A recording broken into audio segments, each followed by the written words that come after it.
मैंने पहले दिन आई थी तो समझाया था, और दादा ध्यान देना, ये सत्य है कि विद्या पाए देना, विद्या पाए विवाद करे तो उन विद्वानों का क्या होगा, और करे अनीति निर्बल ही तो फिर बलवानों का क्या होगा भैया।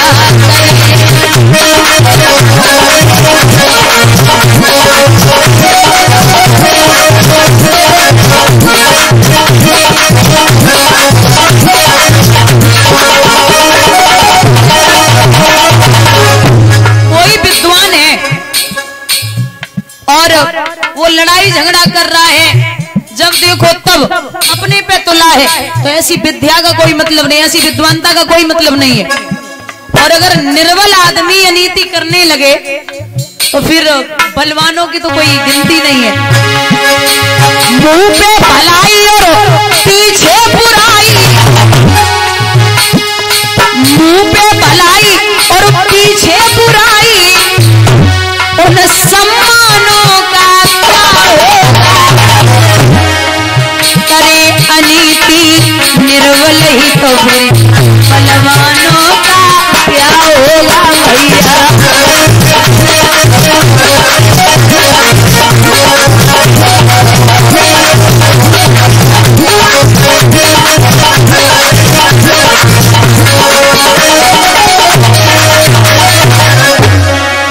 भैया दबे हुए जज के आगे, दबे हुए जज के आगे सच्चे बयानों का क्या होगा।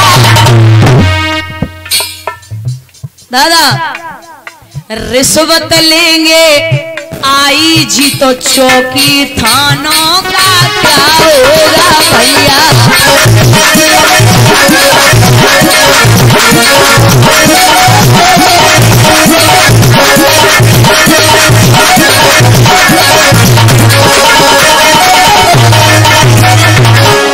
अगर बड़ा अधिकारी रिश्वत ले ले तो फिर चौकी थाने की कोई गिनती ना है।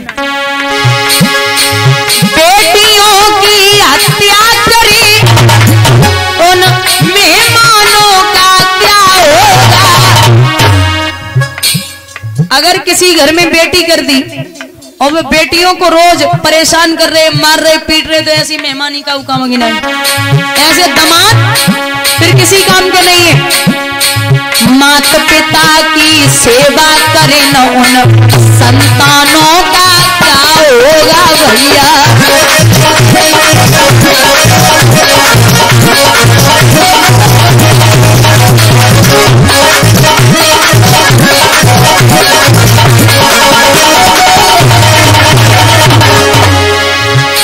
एक जानकार ही दगा करी, अगर जानकार मतलब जानने वाले ही दगा करने लगे, जानकार ही दगा करी तो अनजानों का क्या होगा। मुंह पे भलाई और पीछे बुराई, सम्मानों का क्या होगा भैया।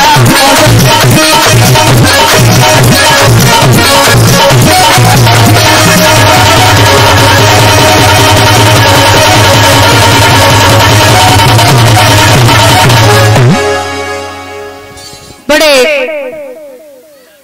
अच्छे हैं, न्याय प्रिय हैं, राज्य चला रहे हैं। बड़ाई करने लगे तो बात कही है कि सत होता है, व्रत होता है, पर सीमा सबकी होती है। सावन भादों के दिन पाए के सरतावी बाहर बहती है। सोना क्या खूब चमकता है, जब तलक दिखाओ आंच नहीं। ये बाबा तेरे घर की बातें की गई अभी तक जांच नहीं। बोले जो तुम्हारे मन अति संदेह तो तुम जाए परीक्षा ले हो, जाओ परीक्षा ले आओ।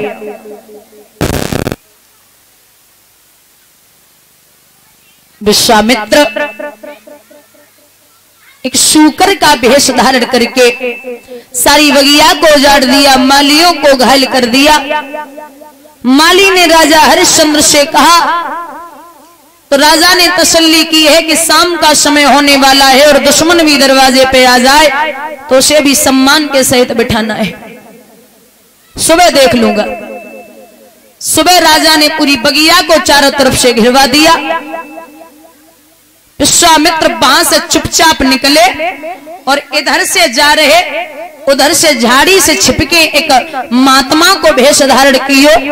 अब राजा बस सूकर की तलाश में भागे। महाराज प्रणाम किया है कि प्रणाम करता हूं। बोले खुश रहिए, कहां जा रहे? महाराज आपने सूकर जाते हुए देखा। बोले नहीं देखा, क्या करोगे? बोले उसने मेरी बगिया को उजाड़ दिया, मैं उसका वध करूंगा। कौन है आप? मैं अयोध्या नगरी का राजा हरिश्चंद्र हूं। अरे वो हरिश्चंद्र जिसकी यश कीर्ति की ध्वजा स्वर्ग तक फहराती है। महाराज बड़ों का आशीर्वाद है। अरे बाबरे, मैं तो सोच रहा था कि घर में कुंवारी कन्या है, उसके हाथ पीले करने के लिए कुछ ले लूंगा, लेकिन तू तो बड़ा दुराचारी है। महाराज यहाँ मेरे पास कुछ है ही नहीं, मैं क्या दे सकता हूँ? अरे तेरे पास यहाँ सब कुछ है, अगर दे सकता है तो। बोले महाराज है ही नहीं कुछ, क्या दूंगा? कुंजी और लगाम है।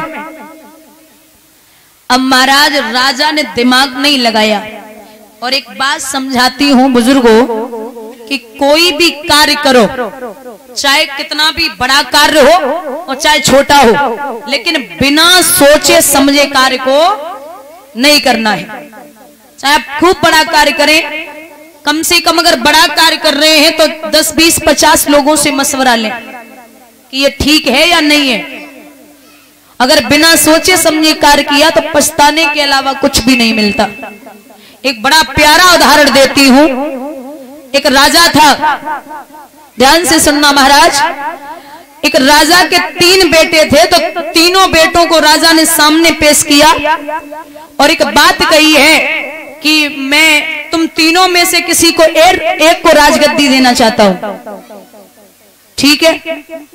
बड़े बेटे से पूछा कि अगर राजा बना दिया जाए तो तुम क्या करोगे? जैसे कोई अपराधी आ जाए तो उसे क्या सजा दोगे? बोले तुरंत के तुरंत फांसी। दूसरे से कहा कि आप बताइए, आपको राजा बना दिया जाए तो आप क्या करेंगे? बोले फांसी। तीसरे छोटे बेटे को बुलाया, बोले आप बताइए आप क्या करेंगे? बोले मुझे अगर राजा बना दिया जाए पिताजी तो आप मेरी एक बात का जवाब दें।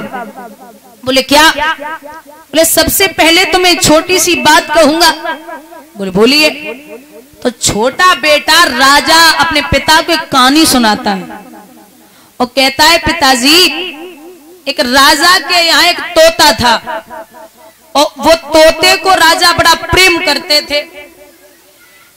एक दिन उस तोते ने राजा से कहा कि राजा साहब मैं अपने परिवार से मिलने जा रहा हूं, 5 दिन बाद वापस आ जाऊंगा।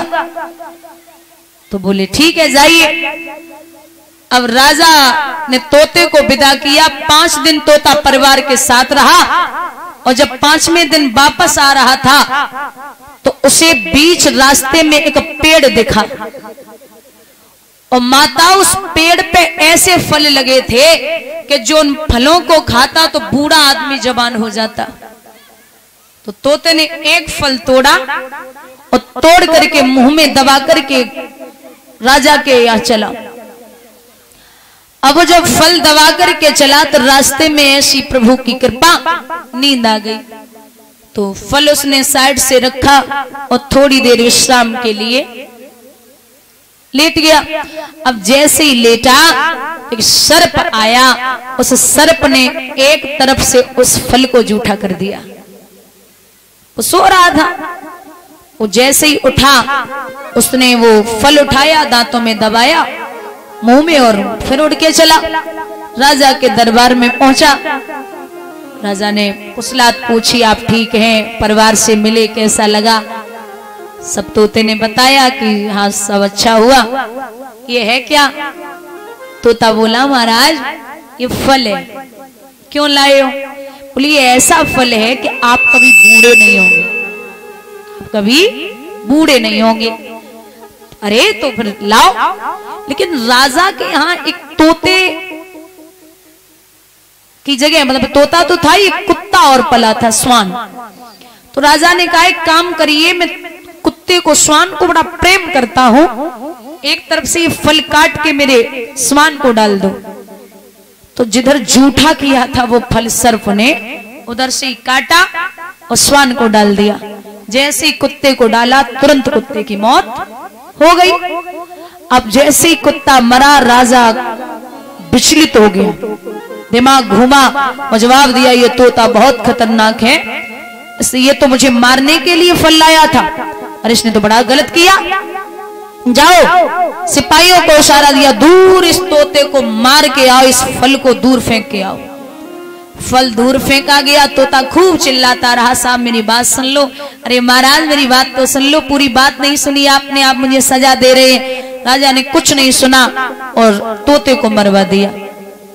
अच्छा, कुछ समय बाद उस फल से पेड़ उगा। राजा ने ऐलान कर दिया कि कोई उस फल को, जो पेड़ उगा है उस फल लगेंगे उनको कोई नहीं खाएगा। ऐलान हुआ, लेकिन एक दूर देश से एक स्त्री आई, एक औरत ने, उस भूख लगी थी तो वहीं बैठ गई, उसने वही वृक्ष के फल तोड़े और खा लिए। जैसे ही फल खाए तो वो बूढ़ी थी मैया, पता लगा है, अब राजा तो राज्य का अधिकारी था, उसे खबर लगी कि बूढ़ी औरत ने उस पेड़ का फल खाया, तो वो जबान होने लगी। महाराज